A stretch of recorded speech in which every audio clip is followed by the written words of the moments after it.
All right, one more story that'll be near and dear to your heart. All right. I don't know if I can handle any more of this. I'm so fucking enraged from these first three. Do you need a break? No, we're good. Okay. All right, the last story I'm bringing to the table tonight. All right. Man assaulted by a vigilante, and again, this is another Florida story. Okay. Man assaulted by vigilante at a Florida Walmart. Oh, yeah, I did read this one. Okay, go ahead. A simple errand turned violent for Clarence Daniels this week when he went to the Walmart for some coffee creamer and wound up in a chokehold. Right. I don't think I'd go to a Walmart for coffee creamer, do you? To why? I mean, they have the super Walmarts. I know they do. I know they have the food side and all that kind of stuff, but I don't know if I would fight the crowds at a Walmart to get coffee creamer. Yeah, I think I'd go to the gas station or something. Exactly. Could be go to the Walgreens or the CVS or something. Somewhere, whatever's close. Because I have a Walmart not far from me.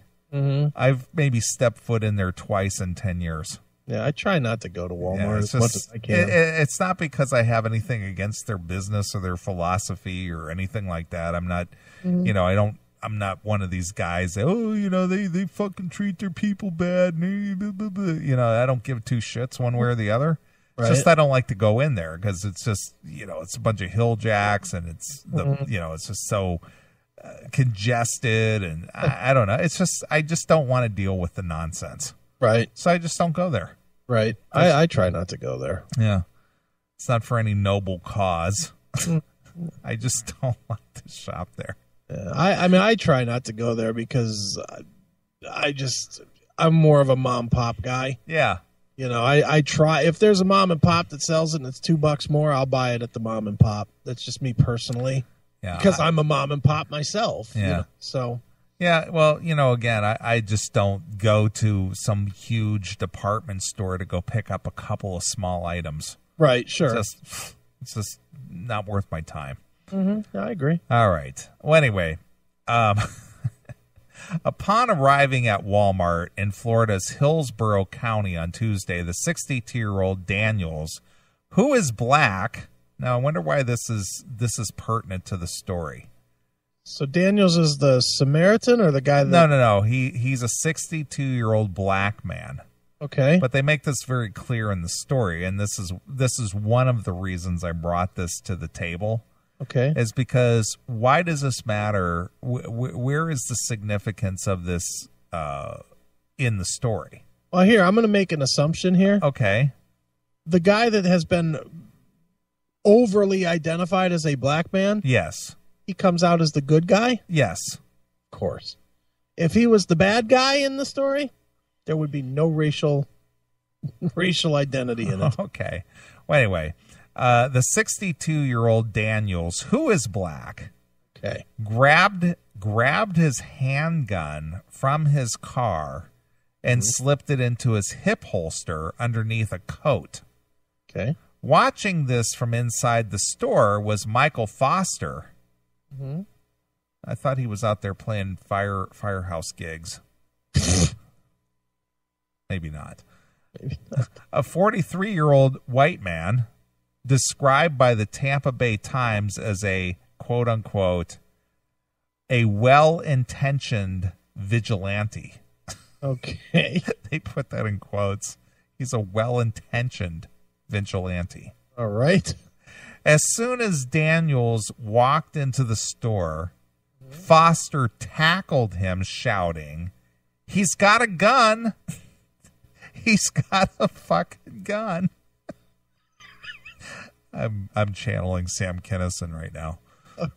Ignoring Daniels' repeated yells of, "I have a permit!" Right. Foster proceeded to put him into a chokehold. Okay. When the sheriff's deputies arrived on the scene, they confirmed that Daniels was indeed a concealed carried permit holder, and Foster was arrested and charged with battery. Fortunately, no one was injured in the scuffle, which might explain why the incident was not widely covered and why the local coverage chalked it up to an honest misunderstanding.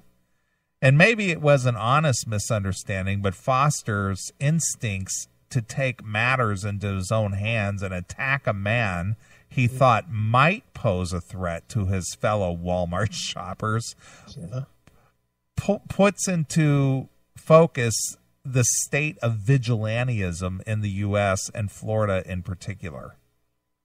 I don't agree with that statement, but go ahead. As long as the U.S. has existed, so too have vigilantes, civilians who, with no legal authority, take it upon themselves to enforce the laws and punish wrongdoers, typically operating under the assumption that the government or police cannot be trusted to do so. Okay. Vigilantism, by definition, is illegal, but throughout history, state and federal laws have blurred the lines between what is considered illegal vigilante behavior and what qualifies as justifiable self-defense. Mm-hmm. Perhaps nowhere else has the line become more blurred in recent years than in Florida, where Tuesday's Walmart tackle took place. A decade before the county broke into civil war, the budding abolition movement prompted Congress to pass a collection of bills known as the Compromise of 1850. One of those bills was the Fugitive Slave Act, which among its provisions included the requirements that citizens help in catching fugitive slaves. The spread of abolition and later desegregation was met with creation of groups like the Ku Klux Klan and the White Citizens Council that sought to restore order and intimidate civil rights-seeking African Americans as well as their allies, often through violence. Though much more loosely organized and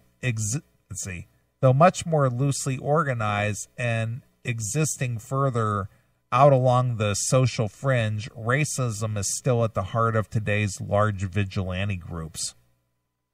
Right. This seems like a real stretch from the story to this fucking, association to the Klan. Well, I agree, and I think what this reporter or commenter is trying to draw a parallel between is the fact that this Walmart shopper with a concealed carry permit is being profiled.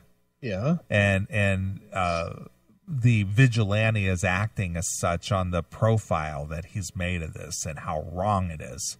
Yeah. Only instead of the free blacks and civil rights advocates, modern day groups like the Minutemen militia target immigrants, sometimes even acting as volunteer border patrol agents in the unauthorized effort to crack down on illegal immigration. Of course, not all vigilantes are motivated by race, nor are most of them affected with any sort of group. Benjamin John Francis Fodder, best known for his superhero name, Phoenix Jones, claimed to have been interested in breaking up brawls when he took to the streets of Seattle armed with a hooded mask, pepper spray, and a stun gun before he was arrested in 2011 on 4 counts of suspected misdemeanor assault. So this guy is running around Seattle with pepper spray and a mask. Stop that fighting! Psst. Psst. Stop it! Sick of that shit. Knock it off. In an attempt to enforce the law, vigilantes like Fodder often end up breaking the law themselves. The recent Walmart case is no exception. Because Florida is a concealed carry state, Foster had no legitimate reason to assume that Daniels was breaking the law before asking him to see his concealed carry permit. Now, again, they don't really specify what this Daniels position is, but who is he to walk up to this guy and ask him to see his concealed carry? Right. Well, and if I had a concealed carry and somebody asked me to see it, I'd tell them to go fuck themselves. Right. If it wasn't a cop or something. That's what I'm saying. They don't really specify what this guy's position is or who he is, but regardless, if he was just some good Samaritan, as it were, who is he to walk up to, hey, do you have a permit for that gun? No. What he should have done is gone to the manager in the store, said, "Hey, that fucking guy over there, he's got a gun on him." Honestly, and then the store detective or the cops that work at the store or whatever, that's their job. Sure, I agree. You know, but he was just a zealot. That's what he was. Yeah. Hail and kill caller, you're on the air. I'm with Chris. This whole history lesson about the Missouri, the Compromise of 1850. Yeah, I almost said Missouri Compromise. Sue me. It's a little bit of a stretch. But at the same time, I can picture people, if Clarence Daniels if he was white, I can picture a much less cynical tone, and a lot quicker jump to what has finally actually arisen, which is he's just a good Samaritan. He's just a guy with a concealed carry permit, and we should support the Second Amendment rights. Well, I think what they're trying to do here is they're trying to profile this Foster guy, the guy that tackled the guy, as profiling, and just assuming because he's a black man with a gun, he was up to no good. Fair assumption. I could see that being the case, but I can also see it not being the case. But this is the state where George Zimmerman was allowed to. Well, they're going to bring that up a little bit later in this. I'm sure they are. Yep. A white guy with gun, black guy without gun, black guy dead. No, do the math. Except Zimmerman wasn't a white guy, black but okay. Guy where black guy is not supposed to be. Hoo-hoo, shoot him. Yep. What you doing in here, boy? We don't cotton to you kind around here. Except Zimmerman wasn't white. That's true. I guess that point always gets forgotten. I know. He was part white. Yeah, what, his shoes? Yeah. All right, let's see here. Blah, blah, blah. Florida is also, however, a stand your ground state, a wide-ranging self-defense statute best known to many for its arguable influence in the acquittal of George Zimmerman of the 2012 shooting death of unarmed teen Trayvon Martin. In the wake of the controversial Zimmerman verdict, Florida lawmakers met last year to clarify the stand your ground does not permit vigilantism.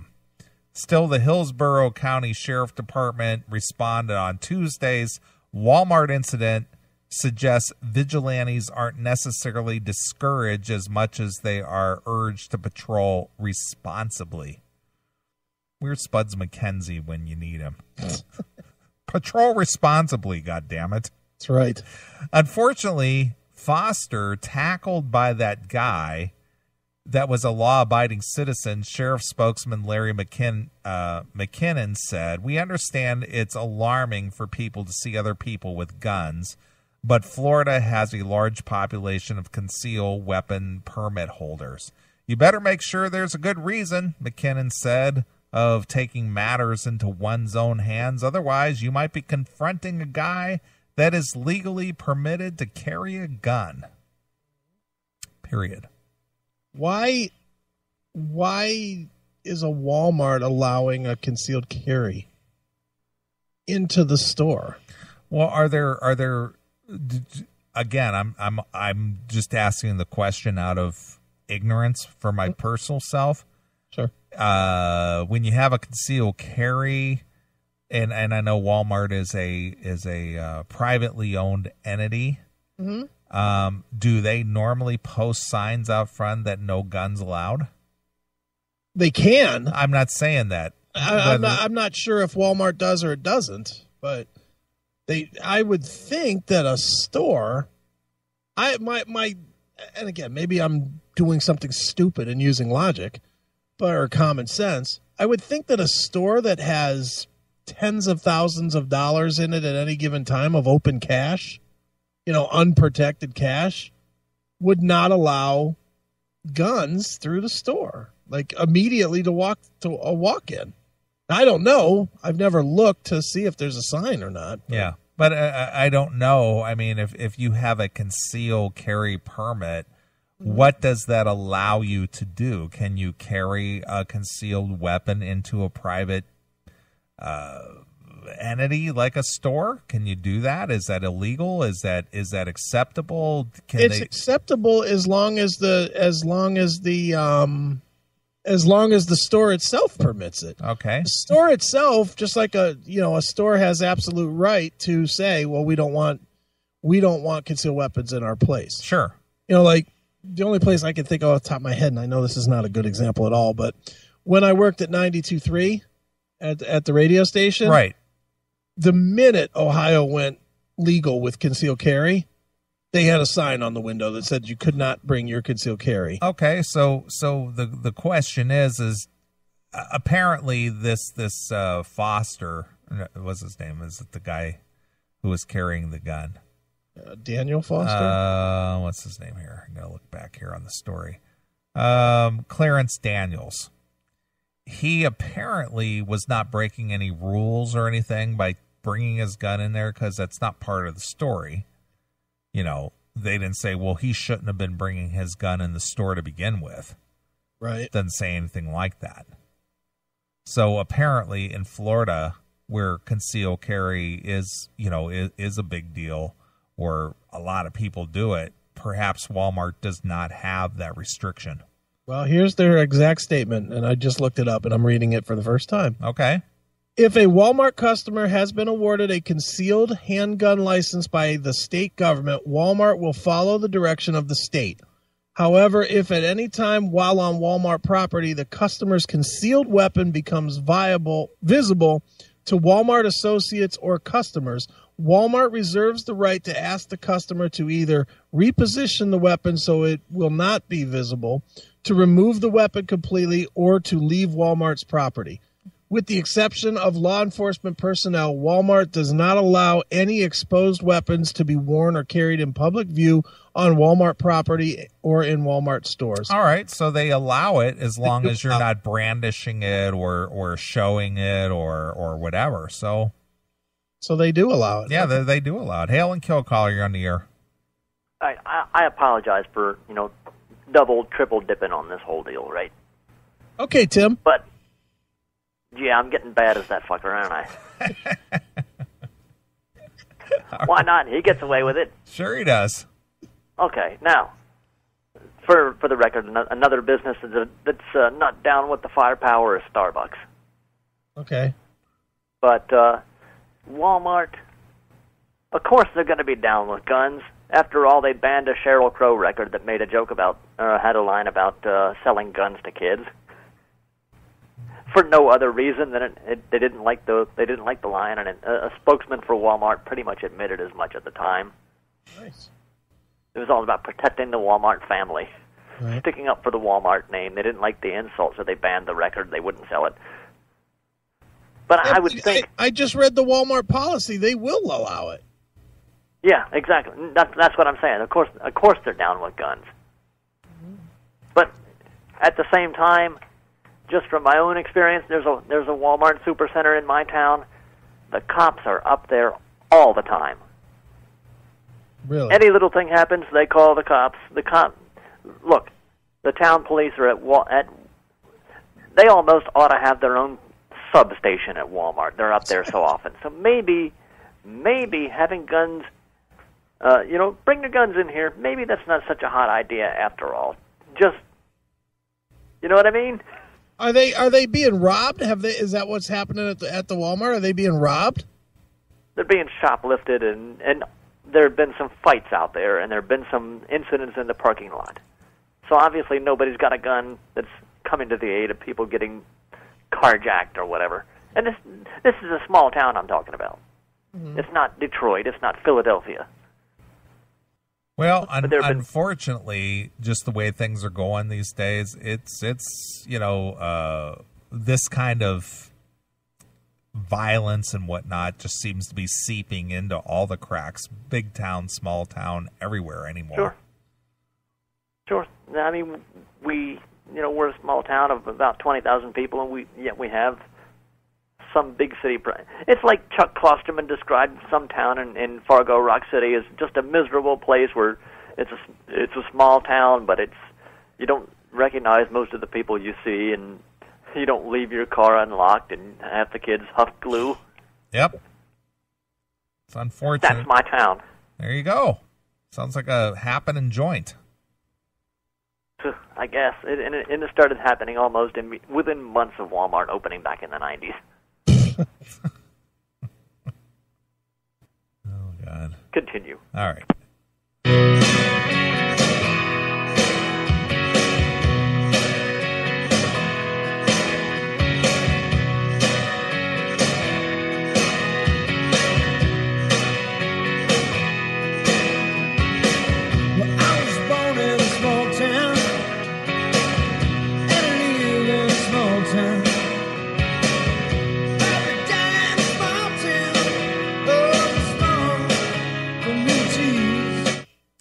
What would have been greater is if you had gunshots following that. Yeah, really.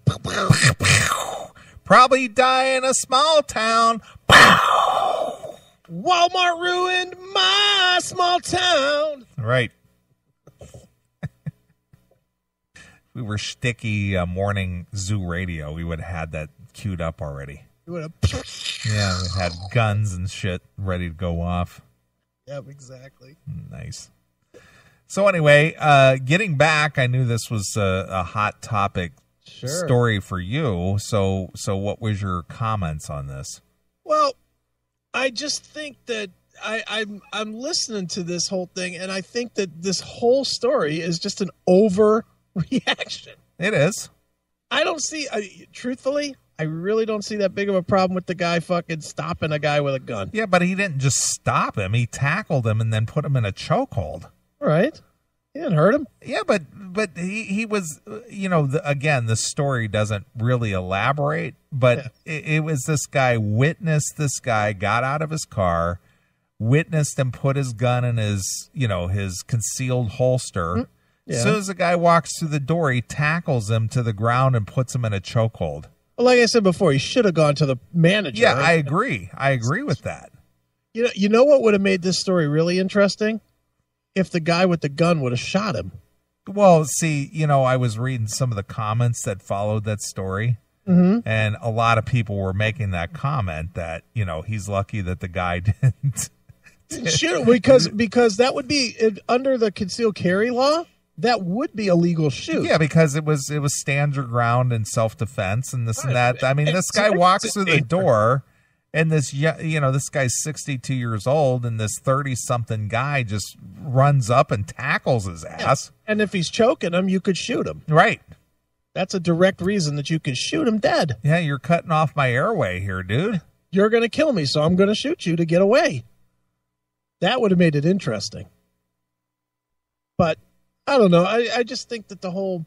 I think that the vigilante thing is a little bit crazy. And to be fair, I've never done that, but I've definitely stepped in the middle of fights in a store and fucking punched somebody in the face before in the store.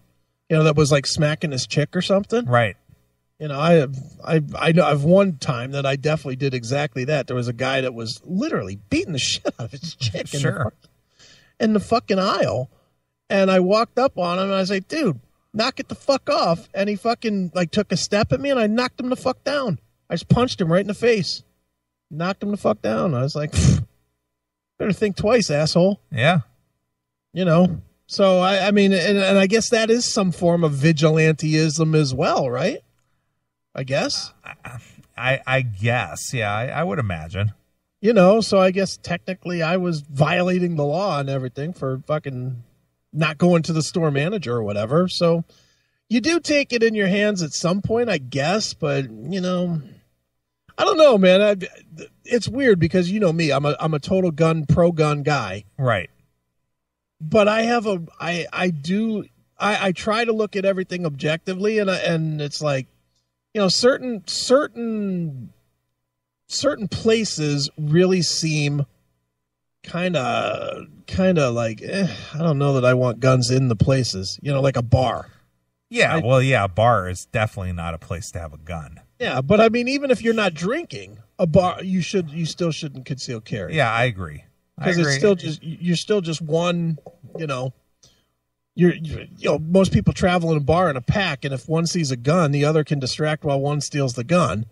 Yeah, a gun in a bar is a bad idea. It's a bad plan, but at the same time, I think a gun in a Walmart is kind of a bad plan. Well, my question is why is this guy? Yeah, and again,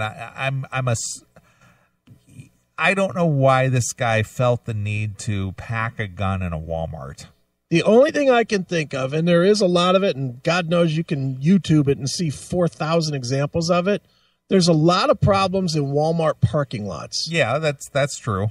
So this guy might, for whatever reason, have fear of being fucking accosted in a parking lot. So he takes his pistol with him so that when he's walking out, somebody comes at him, he can fucking pull. Sure. I mean, that could be it. I'm not saying that it's right, but, it's just, I don't know.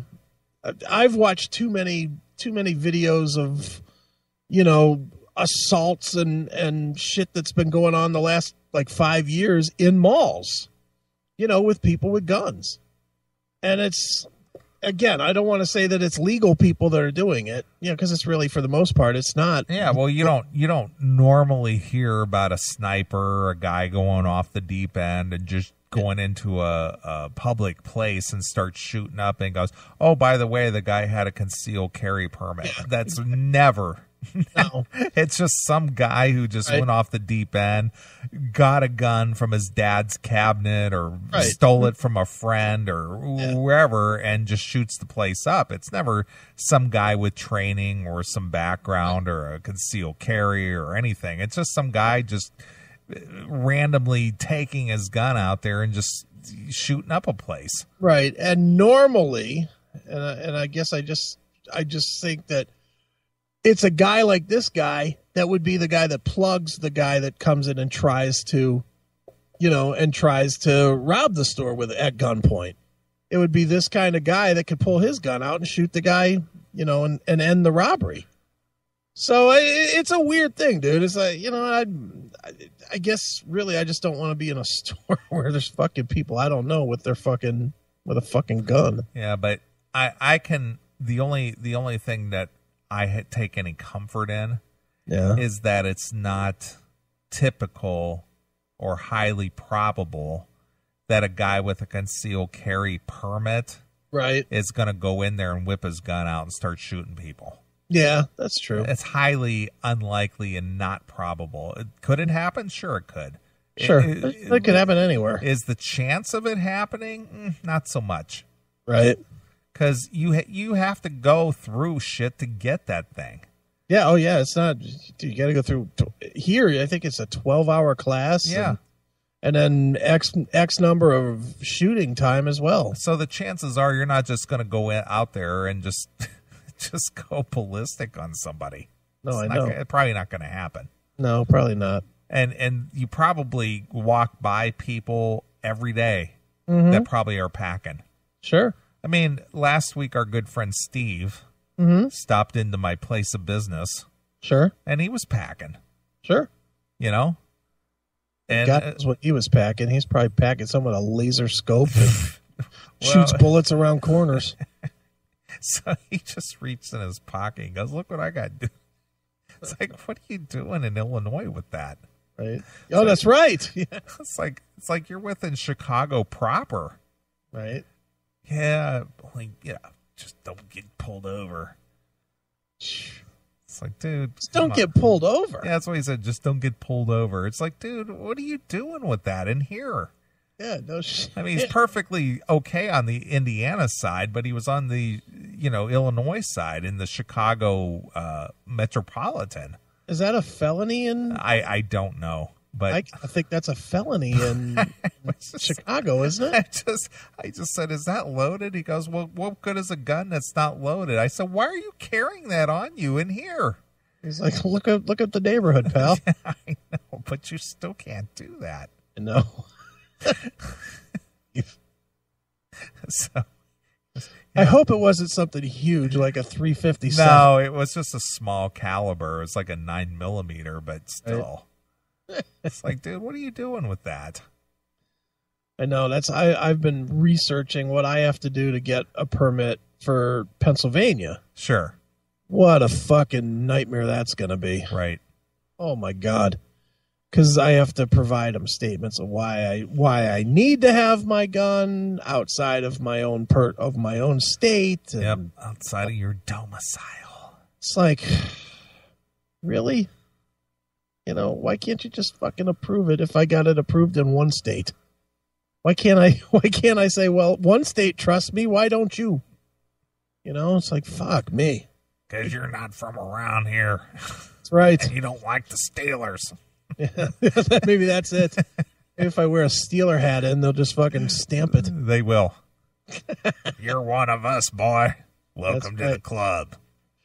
Yellow and black. Paint a little yellow strip on your judge, and we'll approve. Right.